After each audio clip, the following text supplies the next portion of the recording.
की आपण शेतकऱ्यांना जी थेट मदत करणार आहोत, म्हणजे ही आधीची सगळी मदत शेतकऱ्यांनाच आहे, पण क्रॉप कम्पेन्सेशन. तर क्रॉप कम्पेन्सेशनच्या संदर्भात आपल्याला कल्पना आहे की या ठिकाणी साधारणपणे एनडीआरएफच्या नियमाप्रमाणे 8,500 रुपये आपण या ठिकाणी कोरडवाहूला देतो, हंगामी बागायतीला 17,000 रुपये हेक्टर देतो आणि बागायतीला आपण 22,500 रुपये हेक्टर देतो. त्याप्रमाणे जवळपास या ठिकाणी आपण 65 लाख हेक्टर करता 6,175 कोटी रुपये देण्याचा निर्णय केलेला आहे. ते पैसे आपण देणार आहोत.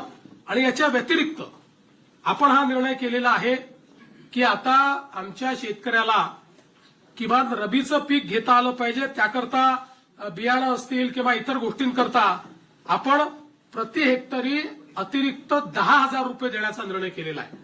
त्यामुळे याकरता देखील 6,500 कोटी रुपये आपल्याला लागणार आहेत. म्हणजे आता जर आपण विचार केला तर जो कोरडवाहूचा आमचा शेतकरी आहे यांना हेक्टरी 18,500 रुपये मिळतील.